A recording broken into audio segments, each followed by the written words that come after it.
Anime की start में हम एक लड़के को देखते हैं जो थोड़ा सा पागल दिख रहा होता है, लेकिन वो पागल होता नहीं है। वो एक सुनसान बिल्डिंग में अकेले घूम रहा होता है। वो उस बिल्डिंग की छत पर जाता है एंड इधर उधर देख रहा होता है। तभी सूरज निकल आता है एंड वो नोटिस करता है कि उसकी बॉडी में कुछ तो गड़बड़ हो रहा है। तभी वो अचानक से पूरा जलने लग जाता है। वो इधर उधर भाग रहा होता है क्योंकि उसको बहुत ज्यादा दर्द हो रहा होता है, लेकिन वो मर नहीं रहा होता क्योंकि वो जितना ज्यादा जल रहा होता है उसकी बॉडी उतना ही ज्यादा रीजनरेट कर रही होती है। एंड यहाँ पे हमें पता चलता है कि ये लड़का कोई नॉर्मल ह्यूमन नहीं है। अब हम इस लड़के के फ्लैशबैक्स देखते हैं कि कैसे वो अपने स्प्रिंग ब्रेक में ऐसे ही घूम रहा होता है। तभी उसके सामने एक बहुत सुंदर सी लड़की आ रही होती है एंड जब वो दोनों काफी पास आ जाते हैं तभी बहुत तेज हवा चलती है एंड फिर तुम समझ गए होगे कि क्या हुआ होगा। तो उसे देख के हमारा मेन कैरेक्टर बहुत ज्यादा शर्मा जाता है। यहाँ पे इन दोनों की बातें थोड़ी शुरू होती है एंड तभी हमारा मेन कैरेक्टर वहाँ से शर्मा के भागने लग जाता है। तभी वो लड़की से पीछे से पकड़ लेती है एंड उसे उसके नाम से बुलाती है, जिसे सुन के आरारागी बहुत शॉक्ड हो जाता है कि आखिर इसको इसका नाम कैसे पता है। वो तो किसी से बात करता नहीं अपने स्कूल में एंड बहुत ही ज्यादा चुप रहता है। मतलब एक तरह से समझ लो कि बहुत ही ज्यादा लोनर होता है आरारागी। तब वो उसे बताती है कि वो बस जानती है क्योंकि वो दोनों एक ही स्कूल में पढ़ते हैं। तो आरारागी उसे बोलता है कि वो भी उसे जानता है, तुम हानेकावा हो। एंड यहाँ हमें पता चलता है कि आरारागी सीक्रेटली हानेकावा को थोड़ा लाइक करता था अपने स्कूल में। एंड फिर दोनों काफी बातें करते हैं। बातों बातों में हानेकावा आरारागी को बताती है कि क्या तुमने सुना है कि शहर में एक वैम्पायर घूम रही है जिसके गोल्डन बाल है एंड वो बहुत सुंदर है एंड वो केवल रात में निकलती है एंड लोगों को मार के उनका खून पी जाती है। तब आरारागी उसे बोलता है कि नहीं, वो इन सब चीजों पे यकीन नहीं करता। एंड देन हानेकावा उससे पूछती है कि तुम मेरे साथ लाइब्रेरी चलोगे क्या। एंड ये मना कर देता है। पता नहीं, शायद थोड़ा सही में पागल था ये। मतलब लाइक करता था तो चुपचाप चले जाना चाहिए था। तो हानेकावा बोलती है ठीक है, फिर वो जा रही है, बाय। लेकिन जाने से पहले हानेकावा अपना फोन नंबर और ईमेल आईडी दे देती है आरारागी को एंड वो उससे बोलती है कि आज तुम्हें तुम्हारी पहली दोस्त मिल गई। फिर वो वहाँ से चली जाती है। इसके बाद हम देखते हैं आरारागी अपने घर में बैठा होता है एंड वो याद कर रहा होता है हानेकावा को, जिसे वो बिल्कुल भी भूल नहीं पा रहा होता है। एंड तुम समझ रहे होगे कि क्या हो रहा होगा उसको, क्योंकि वो एक लड़का है। मतलब हाँ, तो वो बीच रात में घर से बाहर निकल जाता है एंड वो इधर उधर घूमने लग जाता है अपना माइंड डाइवर्ट करने के लिए। लेकिन रास्ते में उसको ब्लड दिखता है एंड अब यहाँ पे कोई नॉर्मल आदमी होगा तो वो या तो पुलिस को कॉल करेगा या तो वहाँ से भाग जाएगा, लेकिन ये उस ब्लड का पीछा करने लग जाता है। तो ये ब्लड का पीछा करते करते एक ट्रेन स्टेशन में पहुंच जाता है जहाँ पे एक बहुत सुंदर सी औरत पड़ी होती है एंड वो मरने की हालत में होती है। एंड वो आरारागी को देख के बोलती है कि प्लीज मुझे अपना खून पीने दो, नहीं तो मैं मर जाऊंगी। एंड यहाँ पे हमें पता चलता है कि ये औरत कोई और नहीं बल्कि वही वैम्पायर है जिसके बारे में हानेकावा बात कर रही होती है। वो वैम्पायर बार बार आरारागी से बोल रही होती है कि प्लीज मेरी मदद कर दो, मुझे अपना खून पी लेने दो, नहीं तो मैं मर जाऊंगी। एंड हम देख रहे होते हैं कि इस वैम्पायर के ना तो दोनों हाथ होते हैं ना ही दोनों पैर होते हैं, इसीलिए वो आरारागी का पीछा नहीं कर पा रही होती है। बस बार बार उससे बोल रही होती है कि प्लीज मुझे अपना खून पी लेने दो। लेकिन यहाँ पे आरारागी पहला सही काम करता है, वो वहाँ से भाग जाता है डर के। वो वैम्पायर रोने लगती है क्योंकि उसे लग रहा होता है कि अब वो मरने वाली है। बट तभी आरारागी वापस आ जाता है एंड यहाँ पे कंफर्म हो चुका कि ये पागल है। वो आता है, उस वैम्पायर को अपनी गोदी में उठाता है एंड बोलता है लो पी लो मेरा पूरा खून, मैं वैसे भी इतना बड़ा लूजर हूँ एंड मुझे जिंदगी में बिल्कुल भी मजा नहीं आ रही, तो लो मेरा सारा खून पी लो एंड मैं अपनी अगली जिंदगी में अच्छे से जीऊंगा। वो वैम्पायर खुश हो जाती है एंड आरारागी का सारा खून पी लेती है। इसके बाद हम उसी सीन पे आते हैं जहाँ पे आरारागी जल रहा होता है एंड दर्द से तड़प रहा होता है। तभी ऊपर से एक लड़की कूदती है जो आरारागी को बचा लेती है एंड वो उसे बताती है कि अब तुम सन में नहीं जा सकते हो क्योंकि तुम भी अब एक वैम्पायर बन चुके हो, क्योंकि तुमने मुझे अपनी विल से अपना खून पिलाया था। एंड मैं बता दूं कि ये वैम्पायर वही है जिसको आरारागी ने बचाया था, लेकिन क्योंकि आरारागी में इतना ज्यादा खून नहीं था इसलिए वैम्पायर अपने ओरिजिनल फॉर्म में नहीं आ पाई। एंड मैं एक और चीज बता दूं कि इस वैम्पायर का नाम है हार्ट अंडर ब्लेड। तो क्योंकि ये बड़ा नाम है इसलिए हम इसको थोड़ा छोटा नाम दे देते हैं। इसका नाम हम लोग रखते हैं वैम। हाँ, तो आरारागी वैम से बोलता है कि ठीक है चलो मैंने तुम्हें बचा लिया, लेकिन अब मुझे वापस ह्यूमन बना दो। तो वैम उसे बोलती है कि वो ऐसा अभी नहीं कर सकती क्योंकि उसके लिए उसको दोबारा अपने ओरिजिनल फॉर्म में आना होगा। तो आरारागी उसे बोलता है कि ठीक है तो आओ अपने ओरिजिनल फॉर्म में और बनाओ मेरे को ह्यूमन। तब वैम आरारागी को बताती है कि उसको असल में 3 वैम्पायर स्लेयर्स ने मिलके मारा था एंड उन तीनों के पास उसके चारों लिम्स हैं, मतलब उसके दोनों हाथ और दोनों पैर। एंड जब तक उसको उसके दोनों हाथ और दोनों पैर नहीं मिल जाते तब तक वो अपने ओरिजिनल फॉर्म में नहीं आ पाएगी। फिर वैम उससे बोलती है कि अब एक ही तरीका है, अगर तुमको वापस ह्यूमन बनना है तो तुमको उन तीनों को मार के मेरे चारों लिम्स वापस लाने होंगे। तो आरारागी बोलता है पागल हो गया, मतलब अगर तुम उन तीनों को नहीं मार पाई तो मैं कैसे उन तीनों को मार दूंगा। तब वैम उसे बताती है कि वो असल में इसलिए मर गई क्योंकि वो उस समय रेडी नहीं थी एंड उन तीनों ने उस पर साथ में हमला किया था। आरारागी इस समय उन तीनों से ज्यादा स्ट्रॉन्ग है, मतलब अगर वो 1v1 करेगा उन तीनों से तो वो आराम से जीत जाएगा, बस उसको 3v1 नहीं करना है क्योंकि उसमें वो हार सकता है। ये सुन के आरारागी निकल जाता है उन वैम्पायर स्लेयर्स को ढूंढने। जब उसको फाइनली एक मिलता है तब वो नोटिस करता है कि उसके साथ बाकी दोनों वैम्पायर स्लेयर्स भी थे, डेमाटर्जी, एपिसोड और कटर। वो तीनों मिलके एक साथ आरारागी पर हमला कर देते हैं, बट तभी बीच में ओशिमो आ जाता है एंड वो आरारागी को बचा लेता है। फिर वो दोनों मिलके वैम के पास वापस जाते हैं एंड वहाँ हमें पता चलता है कि ओशिमो बस किसी की साइड में नहीं है, वो बस ऐसे एक मीडिएटर है जो बीच में रहता है। वो ना तो वैम्पायर्स के साइड है और ना ही ह्यूमंस के साइड है, लेकिन हाँ ओशिमो है बहुत ज्यादा स्ट्रॉन्ग एंड वो बस वही करता है जो उसका मन करता है। एंड असल में उसने ही हेल्प की थी वैम की इस जगह को ढूंढने की जहाँ पे अभी वो दोनों रह रहे हैं। फिर वो आरारागी से बोलता है कि वो उसकी हेल्प कर सकता है उन तीनों से 1v1 अरेंज करने में, लेकिन उसके लिए वो 2 मिलियन येन लेगा। एंड इस बात को आरारागी मान जाता है। फिर ओशिमो सीक्रेटली एक वैम्पायर स्लेयर डेमाटर्जी से आरारागी की मीटिंग सेट करवाता है, जहाँ पे वो दोनों शर्त लगाते हैं कि आरारागी ने अगर डेमाटर्जी को हरा दिया तो वो वापस करेगा वैम का एक लिम्ब, एंड अगर डेमाटर्जी ने आरारागी को हरा दिया तो उसको लेके जाना पड़ेगा वैम के पास, जहाँ पे डेमाटर्जी वैम को मार देगा। तो फिर दोनों में लड़ाई स्टार्ट हो जाती है एंड डेमाटर्जी एक लात में आरारागी का एक हाथ काट देता है। फिर वो डर के भागने लग जाता है, बट तभी रास्ते में उसका हाथ दोबारा से रीजनरेट हो जाता है। डेमाटर्जी उसे बहुत गंदा मार रहा होता है, आरारागी किसी तरह बच के भाग रहा होता है, बट तभी आरारागी को बेसबॉल मिलते हैं एंड वो डेमाटर्जी पे बेसबॉल से मारने लग जाता है, जिससे डेमाटर्जी पे कुछ भी इफेक्ट नहीं पड़ रहा होता, बट बेसबॉल्स तो बस एक डिस्ट्रैक्शन थी। अचानक से आरारागी बेसबॉल्स की जगह एक मेटल बॉल फेंक के मार देता है एंड क्योंकि डेमाटर्जी को लग रहा था कि ये भी एक बेसबॉल है तो वो उसे डॉज नहीं करता एंड उसके मुंह पे वो मेटल बॉल लग जाती है। अब उसका पूरा मुंह फट जाता है एंड वो जमीन पे गिर जाता है। तब आरारागी पूरा का पूरा एक आयरन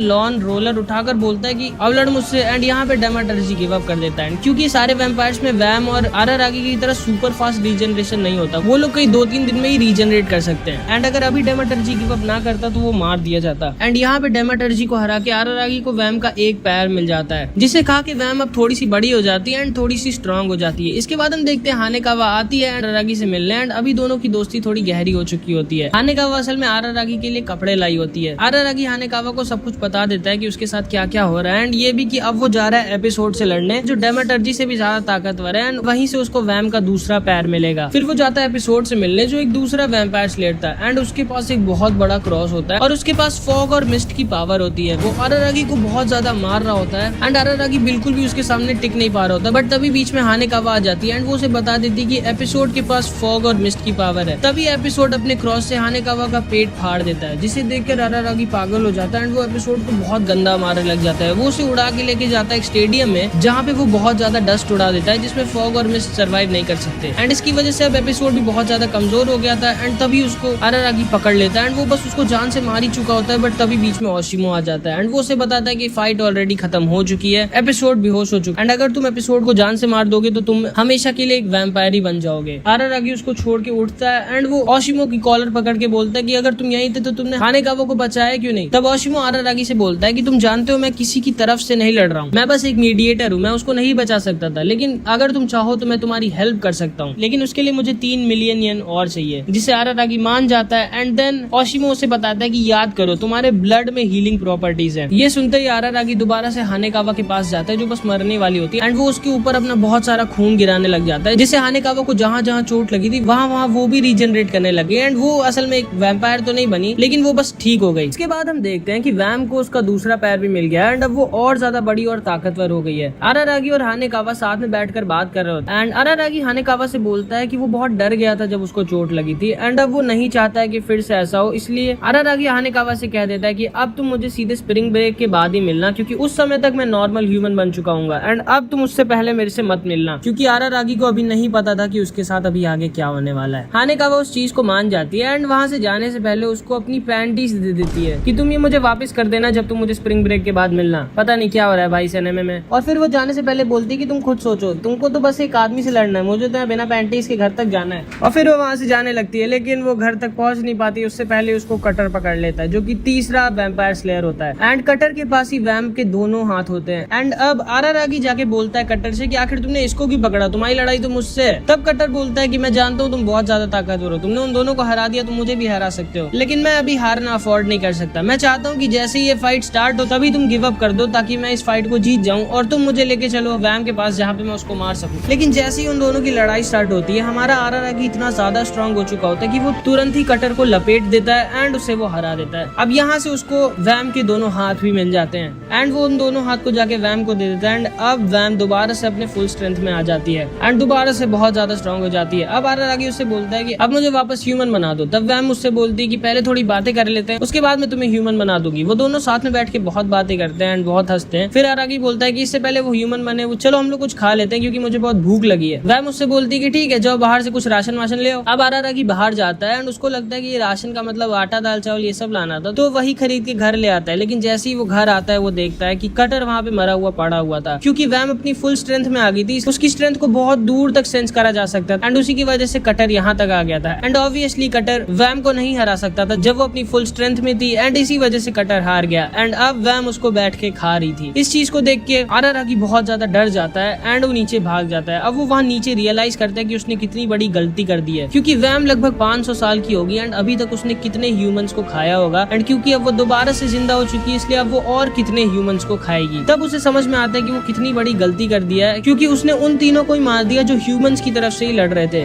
उसको कुछ भी समझ में नहीं आ रहा था कि अब वो क्या करे। तभी उसको हानेकावा की याद आती है। आरारागी हानेकावा को बुलाता है एंड दोनों साथ में बैठ के बातें करते हैं। तब वो उसे बताता है कि उसने कितनी बड़ी गलती कर दी है एंड उसे समझ में नहीं आ रहा कि अब वो क्या करे। तो हानेकावा उससे बोलती है ठीक है, अब फिर कोई और उसको मारने वाला नहीं बचा है तो अब उसे तुम मारो। वो वैसा ही करता है। आरारागी और वैम में बहुत तगड़ी लड़ाई होती है एंड आरारागी किसी तरह लगभग वैम को मार ही चुका होता है, बट तभी वहाँ हानेकावा आती है। यहाँ हमें पता चलता है कि अगर आरारागी को वापस ह्यूमन बनना है तो उसे वैम को मार देना होगा एंड एक्चुअली में वैम का यही प्लान था। वो स्टार्टिंग से ही आरारागी के हाथ से ही मरना चाहती थी, इसीलिए उसने ये सब प्लान किया, क्योंकि वैम अपनी 500 सालों की लाइफ से बहुत ज्यादा बोर हो चुकी थी। तभी उसने ये प्लान बनाया था कि उसको आरारागी जब मार देगा तो वो दोबारा ह्यूमन बन जाएगा एंड वैम को उसकी लाइफ से आजादी मिल जाएगी। लेकिन आरारागी किसी को भी जान से नहीं मारना चाहता था, क्योंकि अगर वो जान से मार देगा तो फिर वो कैसा ह्यूमन रह जाएगा। इसीलिए वो बहुत ज्यादा कंफ्यूज हो जाता है एंड वो ओशिनो को बुलाता है। ओशिनो आके बोलता है कि हाँ ठीक है, अगर तुम इसको जान से नहीं मारना चाहते हो तो तुम क्यों ना इसकी इतनी ज्यादा पावर सोख लो कि ये लगभग दोबारा से ह्यूमन बन जाए एंड ये फिर किसी ह्यूमन को ना खा पाए। एंड क्योंकि तुम इसकी इतनी ज्यादा पावर चूसोगे तो तुम लगभग एक वैम्पायर बन जाओगे और दोबारा से पूरे ह्यूमन नहीं बन पाओगे एंड तुमको रोज आके अपना खून पिलाना होगा वैम को ताकि वो जिंदा रहे। आरारागी इस चीज को मान जाता है एंड अब आरारागी और वैम दोनों ही ना तो पूरे ह्यूमन है और ना ही पूरे वैम्पायर। एंड यहाँ पे ये एनिमे खत्म हो जाती है। टू बी ऑनेस्ट मुझे एनिमे ज्यादा अच्छी लगी नहीं, मतलब कुछ भी हो रहा है इस एनिमे में, बट तुम्हें कैसी लगी कमेंट्स में जरूर बताना एंड फिर से मिलते हैं किसी अगली वीडियो में एक बहुत अच्छी एनिमे के साथ। बाय।